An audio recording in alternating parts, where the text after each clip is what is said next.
Since the year 2000, we have been focused on the matter of Agenda 21, which is an international movement to create a world government under certain principles. Those principles are to exclude private property and to restrain people's mobility and be able to monitor and control human action. And of course, upon study, most people don't get that study, but upon study, one finds out this is really a diabolical scheme to control and monitor and really transform human nature. Aside from the political, social, and moral objections, it is practically something that all people, when they become aware of it, and truly understand that it's a totally manipulative package designed to destroy one's private property and destroy one's individuality. People, upon that realization and understanding, become quite motivated to alter that course and salvage the American experience. We're in great jeopardy today because the Agenda 21 program, which was launched on the world in 1992 by the United Nations, and has been masterfully controlled since then with full control and or full support from the federal government and all the federal agencies, now distributed down to states, and every state in the Union is fully committed to Agenda 21.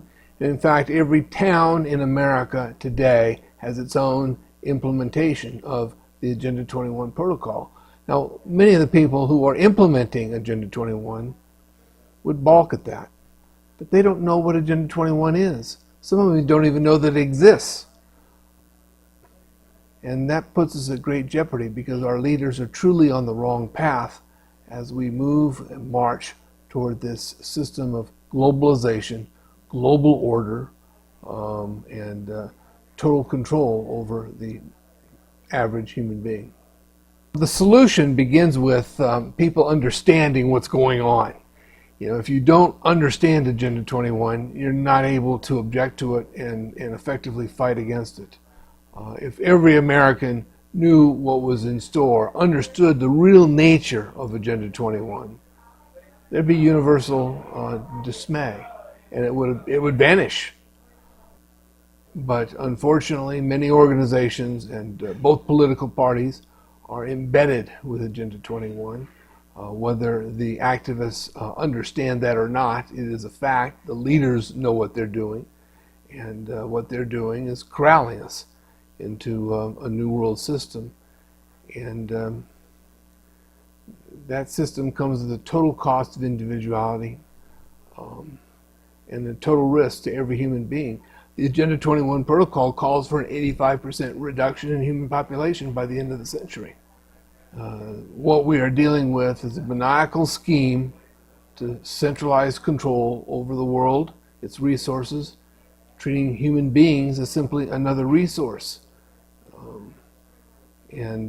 So understanding that is the answer, because it won't happen if we understand where we're being led. And that's why I and others have worked so hard for a long time now to bring a rising tide to that understanding, and that is happening. There's no question about that. And states like Montana are seriously considering anti-Agenda 21 legislation that would change the nature of many things that go on in that state. Of course, a state like Montana is designed by Agenda 21 to become vacated by human beings, because Agenda 21 requires that megacities be constructed where all people live, where all people can be monitored, where all people can be controlled. And so it's important for people in rural areas to understand that they're a target. That's why ranchers and farmers and landowners are under such assault these days. But it's also why cities are under assault.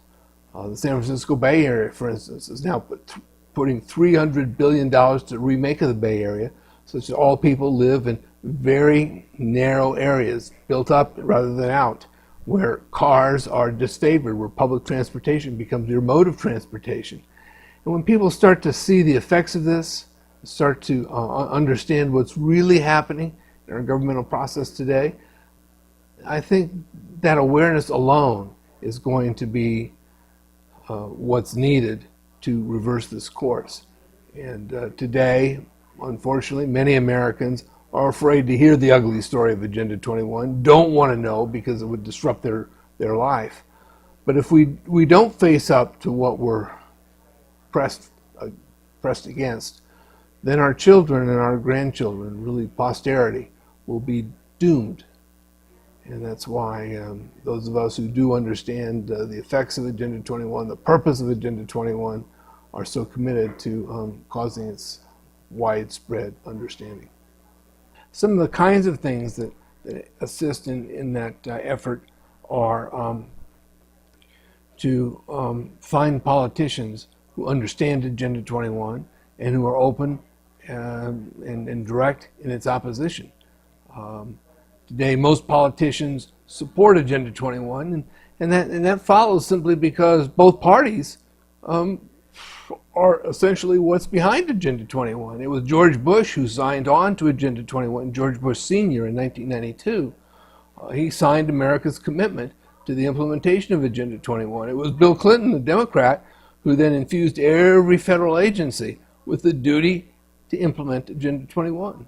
So we need to elect leaders that will disarm the federal government from its attack on its citizens and who will dismantle the implementation of Agenda 21 at the state level.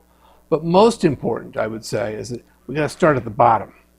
We got to work with local governments to cause local governments to reject these programs being pushed by federal agencies, to reject these mandates coming from state government, and simply take on no Agenda 21 protocols. Now, one of those protocols is to build stack 'em and pack 'em housing, and to expand mass transit and get people out of their automobiles. So this needs to be resisted at whatever level one can contribute. But certainly it starts with electing leaders who are American in nature and not globalist in nature. I think you start by understanding what Agenda 21 is. And then you cannot be afraid about talking about it, because historically it's been, if you talk about Agenda 21, you're written off as a conspiracy theorist. But it's easy today to understand there's no theory about the conspiracy to bring about world government. So you first got to root yourself in an understanding of what we're fighting that is real, and then not be afraid to step forward and say, I'm not putting up with it. I'm only going to support candidates who understand this issue. If they don't understand it, they don't belong in government. And if they're one of the bad guys, they certainly don't belong in government. So it's an individual effort to learn and understand, and then to make sure that at the local level particularly, we've got leaders who are not participating in this scam. There's lots of tools available on the web and elsewhere. Lots of people who are very familiar with this issue. That's what's different from 10 years ago when it was a real struggle to get this put in front of people. So it's a matter of not just carrying your one vote, but spreading the information to those that you're close to. And if everyone spread the information with those that they're close to, everyone gets covered. And so I would say to the guy on the street, you be the person to cause your family, to cause your friends to understand this threat. And then each of them is responsible for their own contribution following that. But we've got to just expand the circle of understanding out beyond where we are today, such that politicians who are promoting this simply don't get off, simply are no longer in office. Because when we get true Americans and not phony globalists in charge of our local government, certainly that's the case in my county. Globalists are in control of local government. They're in control of my county government. They're in control of my state government. But I don't care where you live in California or where you live in the United States, the same circumstance exists. So it's a matter of causing ordinary people to know what we face. Because when ordinary people, when enough of us understand this threat, the politicians will no longer mastermind the threat against us. and we'll recapture America, we'll rebuild the American spirit, and we'll have a life that truly is our own.